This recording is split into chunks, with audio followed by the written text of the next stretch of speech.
पति पत्नी का रिश्ता पवित्र माना जाता है, लेकिन चंद कुछ मामलों को लेकर पति पत्नी के रिश्ते को कलंकित कर देता है। एक ऐसा ही मामला बिहार के पूर्णिया जिले से आया है, जहां सुनकर आपके रोंगटे खड़े हो जाएंगे। दरअसल जिले के जलालगढ़ थाना क्षेत्र के ग्राम पंचायत बोझगांव में एक पति ने अपनी पत्नी की हत्या कर सबको फांसी के फंदे से लटकाकर आत्महत्या का रूप देने का प्रयास किया है। मृतका नातिका के पति मोहम्मद फैयाज बोझगांव के वार्ड नंबर 3 का रहने वाला बताया जा रहा है। मृतका के मायके पक्ष ने ससुराल वालों पर दहेज की मांग और मारपीट का आरोप लगाकर पुलिस को शिकायत दर्ज कराई है। पुलिस ने शिकायत के आधार पर आरोपित फैयाज को गिरफ्तार कर लिया है। मृतका के भाई शरीफुल ने बताया है कि बहन नातिका के ससुराल वाले हमेशा दहेज की मांग कर बहन को परेशान किया करते थे। जब बहन दहेज का विरोध करती थी तो पति फैयाज और उसके परिवार के सदस्य उसके साथ मारपीट किया करते थे। रोज रोज लड़ाई झगड़े के चलते बहन कुछ दिनों के लिए अपने मायके चली आई। कुछ दिन तक बहन मायके में आराम से रह रही थी। 2-4 दिन बाद फैयाज मायके आता है और जबरन बहन को अपने साथ घर लेकर वापस चला जाता है। शरीफुल ने बताया कि ससुराल वाले कई दिनों से बहन के साथ मारपीट कर रहे थे।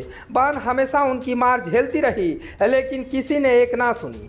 मंगलवार को पति फैयाज ने बहन नातिका को मारकर फांसी के फंदे पर लटका दिया। आरोपित ने पहले पुलिस को आत्महत्या के बारे में बताया कि उसकी पति ने आत्महत्या कर ली है, लेकिन मायके पक्ष के बयान पर केस दर्ज कर लिया गया। इधर पुलिस ने आरोपी पति को गिरफ्तार कर जेल भेज दिया है। पूर्णिया से विजन न्यूज के लिए नोमान आलम की रिपोर्ट। मोहम्मद आलम। क्या मामला हुई है आपके साथ में? मामला वो मेरे लड़की नातिका परवीन जी और वो लड़का मोहम्मद फैयाज आलम, दोनों लव मैरिज किया था जी। और लव मैरिज की शादी होने के बाद जी से ही झमेला लेन देन का चल रहा जी वो झमेला होते होते इसके दरमियान में 2 बच्चे भी हैं उनके। जी और उसके बाद कल 14 तारीख को जी उन्होंने धमकी दिया था, घर पर जाकर के धमकी दे करके आया कि तुम्हारा बच्चा को मदद कर देगा और हम दूसरी सब जी।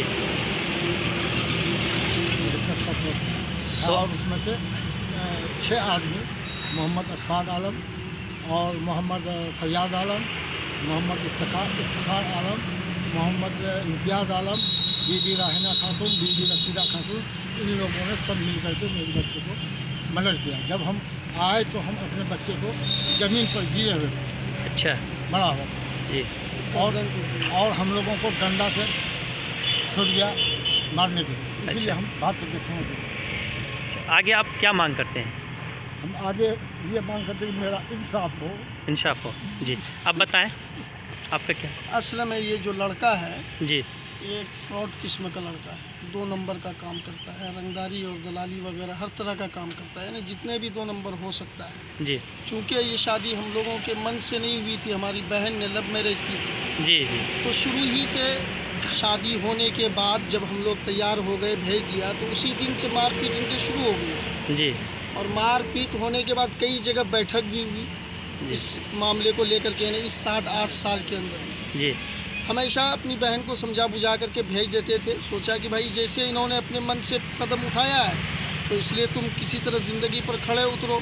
चूँकि वो जो है जीविका की सीएम थी, तो हम लोग इस चीज़ से मुतमईन थे कि कम से कम उसका इनकम है, किसी तरह से ज़िंदगी निकल जाएगी।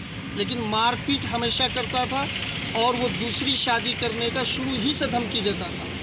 और तीसरी चीज़ ये कि वो पैसे जो उनका अकाउंट में आता था जीविका की तरफ से, ग्रुप से, उस पैसे को पूरा हथियाने का मुकम्मल कोशिश करता था। और जब पैसा ख़त्म हो जाता था तो इनको छोड़ करके दाएं बाएं इधर उधर वो घूमता फिरता था और जहां मन होता था जो कुछ करता था। और उसके बाद जो है ज़्यादा अगर ये अपनी तरफ से जो है अपने हक की बात रखती थी तो फिर मार शुरू हो जाता था। आज जो है आपकी बहन के साथ क्या मामला हुई? आज नहीं, कल से शुरू हुआ जी जी। कल हुआ ये कि ये लोग जो है वही 2:30-3 बजे के आसपास मेरे घर पर गए, दोनों लोग गए जी।